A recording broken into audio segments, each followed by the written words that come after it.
Baik, pemirsa, kita akan beralih ke informasi berikutnya. Proyek pelebaran Jalan Gunung Soputan hingga Sunset Road telah dimulai 25 Januari 2018. Rencananya, aliran Sungai Tebe di sepanjang Jalan Imam Bonjol akan dimanfaatkan sebagai jalan baru dengan teknik penempatan box culverts pada aliran sungai.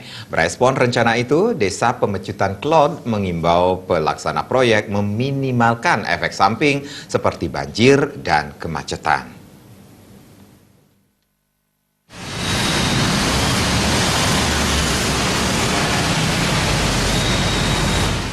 Perbekal Desa Pemecutan Klod, Wayan Tantra mengatakan sejak tahun 2014 warga telah diajak menghadiri rapat yang digelar pemerintah kota, dinas PU, dan instansi terkait lainnya.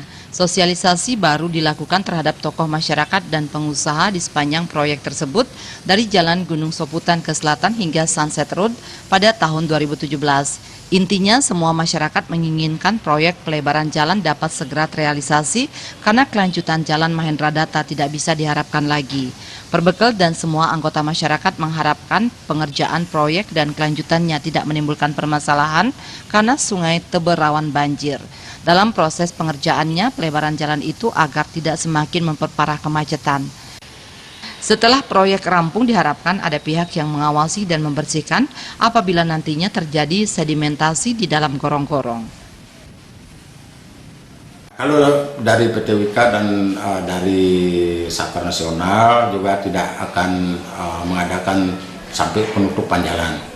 Dia akan bagaimana caranya, karena kami kepada pimpinan PT Wika juga, dia akan pakai trailer di sana. Itu akan akan dibatasi, ada dinding, nanti orang kerja itu dengan lalu lintas tidak terganggu. Nah itu yang kami juga sangat setuju dari pengerjaannya seperti itu. Perlu diketahui sepanjang Jalan Imam Bonjol selama ini selalu dilanda kemacetan. Oleh sebab itu Pemkot Denpasar menggandeng PT Wika telah sepakat untuk mengerjakan proyek pelebaran jalan dengan memanfaatkan Sungai Tebe. Aliran sungai akan diberi box culvert dan jalan dibangun di atas box culvert tersebut. Selama pengerjaan PT Wika berjanji membangun tembok pembatas. Di dalam sungai, rel akan dibangun sehingga pengerjaan dipastikan tidak akan mengganggu aktivitas ekonomi dan arus lalu lintas. Wika berjanji akan menaruh semua bahan bangunan di tanah-tanah kosong yang telah disewa sebelumnya. Gung Krisna, Bali TV.